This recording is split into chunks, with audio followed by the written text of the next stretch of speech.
bahagia.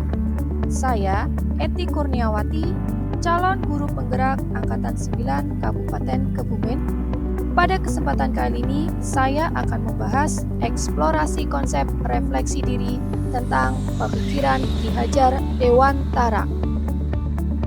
Ki Hajar Dewantara, yang dikenal sebagai Bapak Pendidikan Indonesia, lahir di Yogyakarta pada tanggal 2 Mei 1889, berasal dari lingkungan keluarga Keraton Yogyakarta. Ia lahir dengan nama asli Raden Mas Suwardi Suryaningrat. Sebagai keturunan ningrat, Suwardi kecil berkesempatan menempuh pendidikan bersama anak-anak bangsa Eropa di Hindia Belanda. Yang pertama, saya akan membahas tentang intisari pemikiran Ki Hajar Dewantara.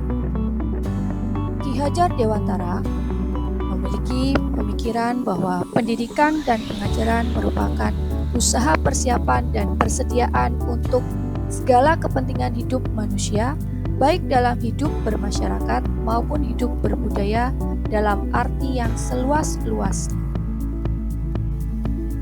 Pendidikan adalah tempat persemaian benih-benih kebudayaan dalam masyarakat.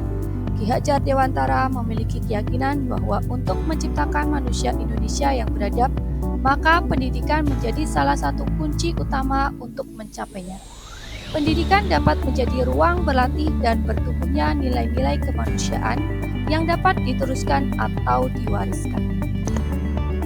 Selanjutnya, saya akan membahas tentang pembelajaran yang mencerminkan pemikiran Ki Hajar Dewantara.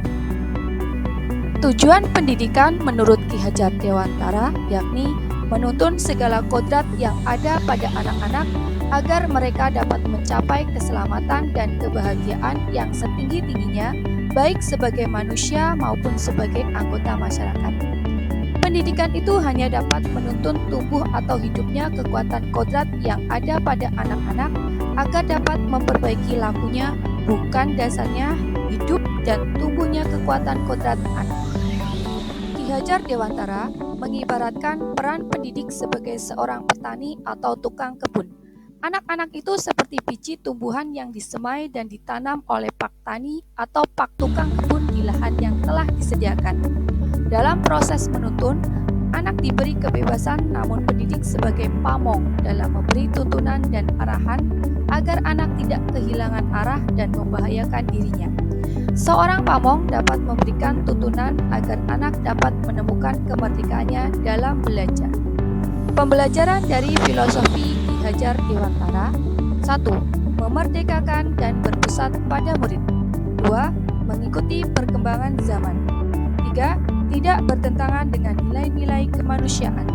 4. Pembangunan budi pekerti dan berfokus pada proses bukan hasil.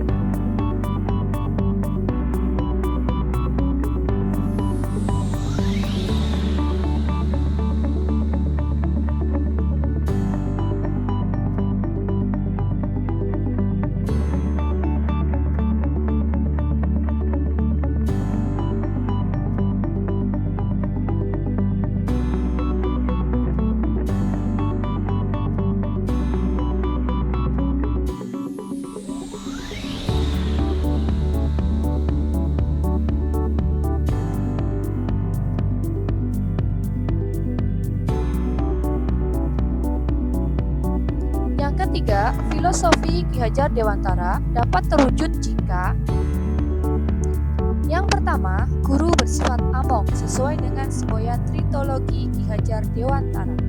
Yang kedua, pembelajaran sesuai dengan alam dan kodratnya. Yang ketiga, kemerdekaan dalam memilih metode pembelajaran dan evaluasi. Yang ketiga, filosofi Ki Hajar Dewantara dapat terwujud jelas yang telah saya lakukan. Yang ketiga, yang pertama, pembelajaran mengikuti zaman, itu dengan pemanfaatan IT dalam proses pembelajaran. Yang kedua, sistem among dengan memberikan kebebasan kepada peserta didik menemukan sumber belajar seluas-luasnya untuk menemukan pengetahuan baru